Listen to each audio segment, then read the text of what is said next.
Week 5 of the high school football season is upon us here in Stark County. It's an exciting time to be a fan, whether you're a fan of Louisville, Perry, McKinley, whoever you root for.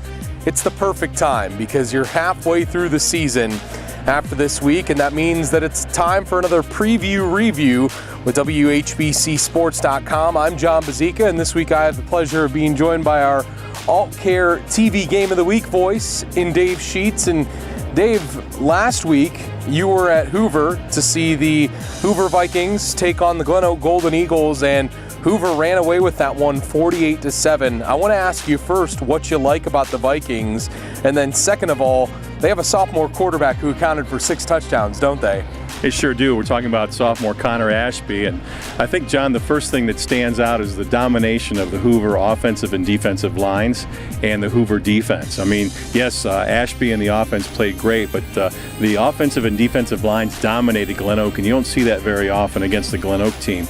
But their defense was outstanding. Connor Ashby has a lot of help. He has a talented core of receivers. He spreads the ball around, and that's a pretty darn good football team. Plus, he was 12 for 12 through the air. Not many times do you see guys go with the Christian Leitner-like statistics of being perfect from wherever they are, whether it be any sport. Now, Hoover, how good can they be this year?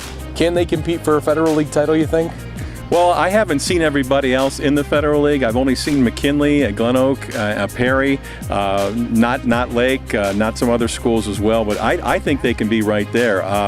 Again, they have the horses in the trenches, and that's where it begins and ends. Most coaches will tell you that, and they have been they've proven to me how strong they are.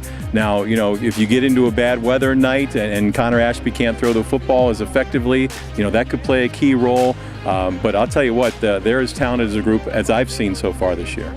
Keep in mind, too, their right tackle and Luke Van Est heading to OU at the next level, and he's pretty big, I think 6'5", 300 pounds, somewhere around that size. So Brian Baum has a luxury there. Now, this week, you guys change games. You, Mark Miller, and Frank Salona and Bob Jeffries will be headed to Perry this week, as Perry will take on Louisville, and the Leopards are surging.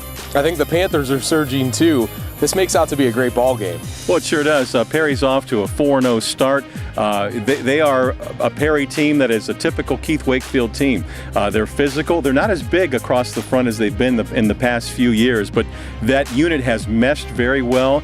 They fly to the football. They've got some good team speed on the outside. They have that combination of Curtis and Leitner in the backfield, and everybody is playing as one. They're a fine team. Plus, they have an outstanding kicker in Basham. So that team is on a roll, and I expect them to continue to play well. When you look at Louisville, they had such a slow start. You saw them earlier in the year against Hoover. A slow start, but boy, they've come on like gangbusters the last couple of weeks. And offensive explosion with Colton Jones last week in that big victory. I believe that was over. Help me out. Lake. Over Lake. That's right. A previously undefeated Lake. And one of the stats that jumped out is the fact that Lake had given up just 34 points in the first 3 games, and they give up that much to Louisville last week. Yeah, it was just an all-out dominating performance, 41-28. It was our stream game, and the fact that Colton Jones threw for 6 touchdown passes. I mean, how many weeks do you get 2 guys on different sides of the county that are quarterbacks that are underclassmen, for that matter, that account for 6 touchdowns? So as we move into week 5, I think we get a better sense of who to watch out for in the county and maybe some individuals. And I wanted to ask you, who are some individuals that you've seen so far that have really stood out to you and maybe made that difference? Well, that's a tough question. I was obviously very impressed with Ashby last week. I was very impressed with the 2 wide receivers I saw for the McKinley Bulldogs. And again, their names escape me. I believe Ross is one of them, and the other one escapes me. But Curtis had a good night throwing the football against an undermanned Woodson team that week. I saw McKinley, but Perry was impressive. I saw Canton South in week 1. They fought hard, lost a close game. They're going to struggle, but they have a lot of underclassmen as well. And of course we're here at Massillon this week. I have not seen the Tigers in person. I've seen them plenty of times on replay, and they look to be the real deal.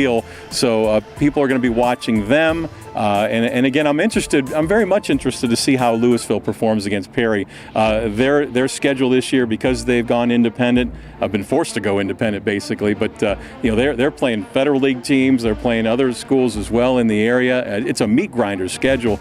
And a couple weeks ago, a lot of people were scratching their heads saying, where do we find a win on this schedule for Louisville? Now they've won 2 in a row, and it's like, where are we going to see a loss? Absolutely, and it only gets tougher. It's Perry this week. You can catch Dave Scheetz, Mark Miller, as well as Frank Salona and Bob Jeffries on the Alt Care TV game of the week. That will be Louisville at Perry. 2-2 Louisville, 4-0 Perry. Our radio game, Jackson will host Lake this week. Dan Belford, Joe Palmisano, Kenny Rhoda, and Denny Kincaid will have the call there. Then myself and Derek Filo will be at Tom Benson Hall of Fame Stadium as the 4-0 McKinley Bulldogs take on the 3-1 Hoover Vikings. All Federal League this week except for the matchup that Dave has, but it might as well be the Federal League with the way that Louisville is playing right now. Again, he's Dave Scheetz. Thanks for joining me, Dave. And I'm Jon Bozeka. This has been the preview review for Week 5 on WHBCSports.com. We'll catch you next time.